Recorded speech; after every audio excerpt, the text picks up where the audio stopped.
안녕하세요. 광명사그리오 키움 부동산 조양수. 김혜주입니다. 봄이 이제 확 다가왔어, 진짜. 네, 오늘 봄비가 응. 내려서 이제 그 막 숨어 있었던 그 새싹들이 이제 팍 피어오르겠죠? 네, 네. 네. 그래서 어떻게 꽃구경. 꽃구경 잘 다녀오셨습니까? 좋았어요. 예. 네. 그 광양 외화마을 좋았어요. 네. 지금 만개해 있어가지고 이번 주가 지나면 좀 질 것 같긴 한데. 개나리도 이제 피고 이제 그럴 테니까. 개나리는 친근해요, 항상. 그렇죠. 네. 동네에서 가까이 볼 수 있어 그렇죠. 어릴 때 네. 그랬었는데. 근데 꽃구경 많이 가셔요. 네. 유난히 그 초등학교 담벼락에 개나리들이 많았어. 많더라고요. 그래서 네. 개나리 하면 옛날 생각이 나죠. 네. 예. 이 봄에 네. 우린 또 오늘 무슨 얘기를 해볼까요? 오늘도 어김없이. 어김없이. 예. 네. 이 부동산과 관련된 그리고 많은 분들께서 이 긴가민가 이런 것들 네. 그런 것들을 오늘 또 짚어드리는 시간으로 만들었습니다. 네, 정확하게 뭐에 관해서 짚어드릴 거예요? 오늘은요 1+1이라는 네. 예 네. 재개발 재건축 정비 사업 안에서 특수한 네. 네 물건이라고 볼 수 있죠. 네, 그렇죠. 그래서 갖고 계신 분들도 궁금해하시지만 갖고 계시지 않은 분들도 1+1에 대해서 관심이 많으십니다. 네, 그래서 얼마 전에 한 분이 전화 오셔가지고 네. 이제 저분 입주권을 갖고 있는데 네. 어떤 부동산에 전화하면 이렇게 얘기하고 어떤 부동산에 얘기하면 저렇게 얘기하는데 네, 뭐가 네, 맞아요 네. 하고 다시 네, 전화를 네, 하셨더라고요. 네. 뭐 큰 걸 팔 수 있다는 사람도 있고 팔 수 없다는 사람도 있고 이렇다 네. 그런 이야기를 그래서 오늘 자세하게 한번 해드리겠습니다. 네. 그래서 어찌 보면 대박일 것 같은데 네. 과연 대박일까? 네. 아니면 득도 있으면서 실도 있을까? 네, 그 네. 얘기를 한번 해보겠습니다. 네. 이 제목처럼 공짜는 없다. 2개 받아서 완전 대박 날 것 같은데 다 네. 대박은 아니다 이런 이야기예요. 그렇죠. 1+1이 사실 나온 그 배경이 네. 이제 재개발 지역 같은 경우에는 여러 형태의 이제 주택들이 있잖아요. 맞아요. 예, 다가구 주택도 있고 상가 주택도 있고 또 빌라도 있고. 그런데 이제 소유자들 동의가 네. 이제 다 나오려다 보니까 단독 다가구 주택을 갖고 계신 분들 같은 경우에는 이제 월세를 받으셔서 생활하시는 분들도 있고 맞아요. 그거를 넘기고 아파트 한 채를 받아야 되는 불이익이 좀 있다라고 그쵸. 생각해서 나는 굉장히 큰 재산을 갖고 있는데 그렇죠. 하나밖에 못 받고 나머지는 네. 다 현금으로 돌려받는다면 맞아요. 예, 그러니까 동의율도 저조했고 네. 그래서 이제 그런 법령이 생긴 거죠. 예, 그래서 이게 1+1으로 해서 2개를 줄 수 있다라고 네. 해서 나온 거긴 한데요. 맞아요. 공짜는 아니에요. 네. 네. 그래서 1+1의 장점과 단점이 뭔지 그런 것들을 오늘 좀 얘기를 한번 해보려고 합니다. 그렇죠. 그러니까 네. 분양을 받으실 때 1+1을 선택하시는 게 더 유리한지 어떤지를 생각을 해보시자면 네네. 세금도 조금 아셔야 되고 그렇죠. 또 다른 규제는 뭐가 있나 정확하게 아셔야 네. 판단하시기 쉬운 거죠. 맞습니다. 사시는 분도 마찬가지고 맞아요, 입주권을. 맞아요. 네.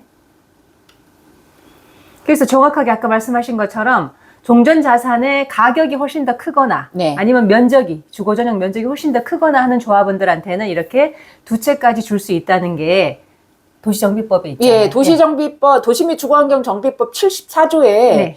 관리처분계획의 수립 기준이라는 내용이 나와 있는 네, 내용이거든요. 네, 네. 예, 그래서 요게 이제 그 감정평가액, 네. 예, 그걸로 가격이 크거나 네. 아니면은 이제 전용 면적이 큰 조합원들을 네. 대상으로 네. 그럼 대부분들 단독 다가구, 상가주택 이런 것들을 갖고 계시는 분들일 그렇겠죠. 거잖아요. 예. 그런 분들은 네. 한 채를 더 주겠다. 네. 네. 그런데 이제 84 타입 큰 평수 하나 그리고 그 하나 나머지는 60제곱미터 이하의 주택을 공급하겠다라는 내용인 거예요. 그렇죠. 네네. 내가 살 집 하나, 임대할 집 하나 이런 정도로 생각하시면 그렇죠. 되겠습니다. 네네. 이렇게 받으실 수가 있는데요.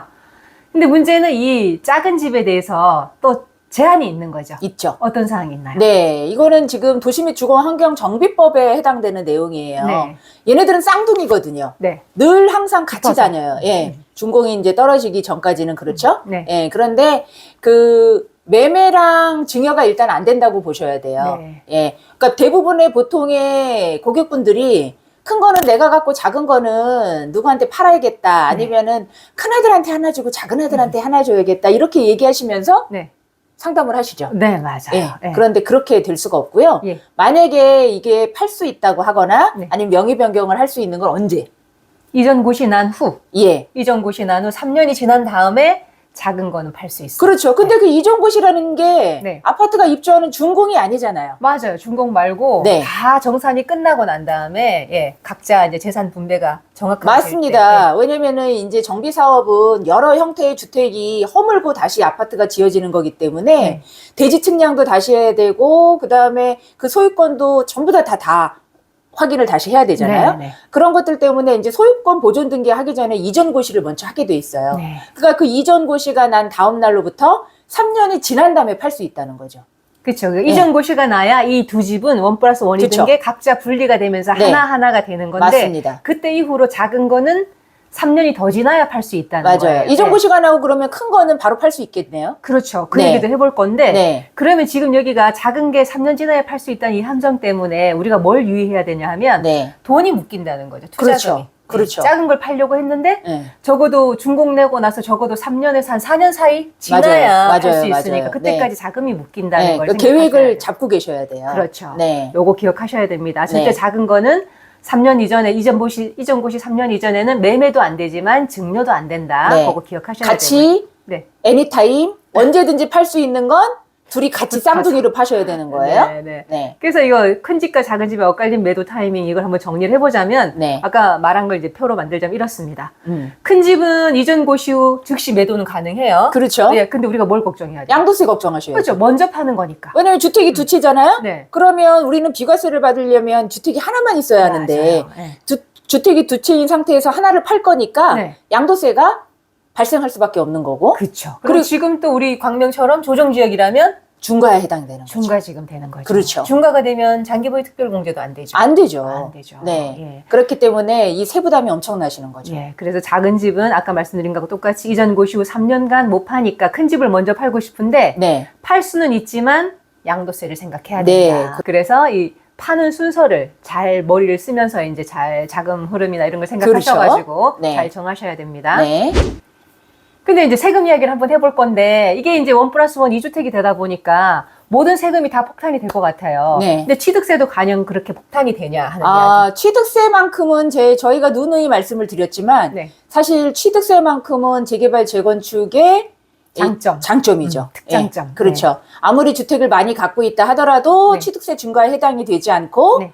예, 원시 취득. 네. 예, 말씀드렸던 것처럼 내 집을 가지고 있다가 내 집을 현물 출자를 해서 그걸 허물고 새로운 신축 아파트를 만든 거기 때문에 네. 결국은 내가 신축을 하는 거거든요. 네, 네. 그래서 원시 취득세율로 해서 네. 취득세를 내게 되어 있습니다. 그렇습니다. 네. 그래서 만약에 이제 다주택자가 투자를 하시려면 입주권을 사신다면 네. 입주권 사실 때 이제 토지로 우선 취득세를 내고 그렇죠. 나중에 완공돼도 이 원시 취득세를 내기 때문에 네. 취득세만큼은 네. 네, 혜택을 보게 되겠습니다. 네, 취득세는 2번 내지만 그래도 어쨌든 중과보다는 그렇죠. 훨씬 네. 8% 12% 중과보다는 훨씬 싼 세금이니까 네. 요게 이제 취득세는 오히려 유리하다 이렇게 네. 보시면 되고요.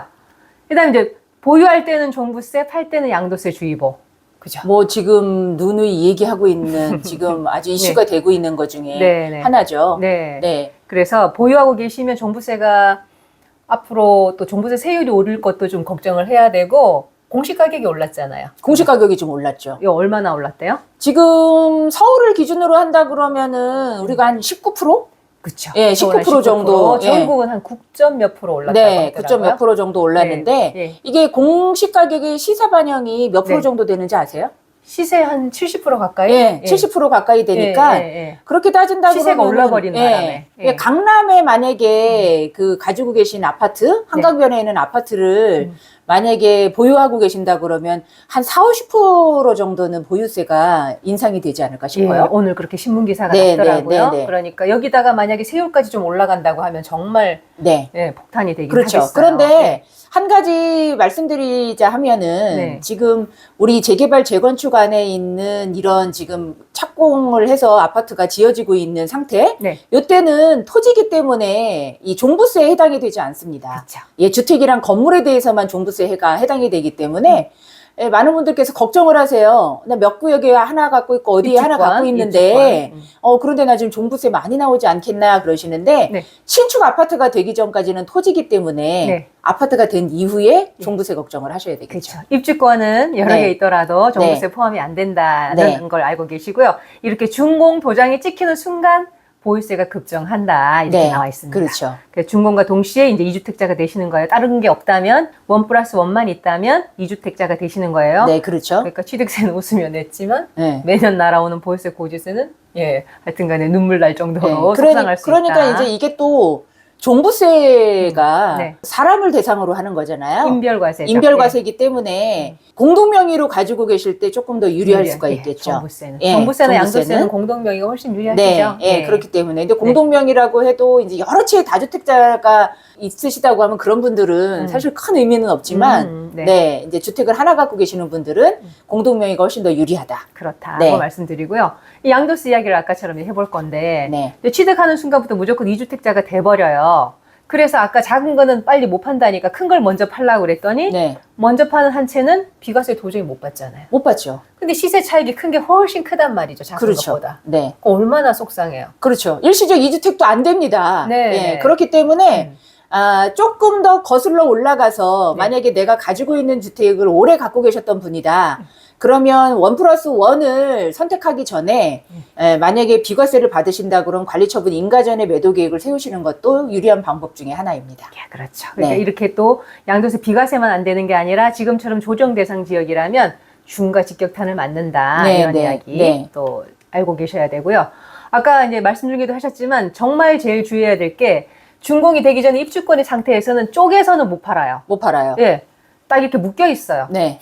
쌍둥이라고 보시면 돼요. 샴 쌍둥이 뭐 이런 거 있잖아요. 이렇게 딱 묶여 있는데 예, 예. 이거를 분리를 한다는 게 쉽지가 않죠. 예, 예, 그래서 예. 이거는 이제 웬만큼 상식적으로 알고 계시는데 정말 이것도 모르는 분 가끔 계셔요. 전화 오셔가지고 네, 물어보시는 네, 분. 네. 깜짝깜짝 놀라겠어요, 진짜. 맞아요. 예, 예. 예. 이렇게 개별 매도는 절대 입주권으로서는 불가하다. 네. 이전고시 전까지는 그렇게 알고 계시고요. 네.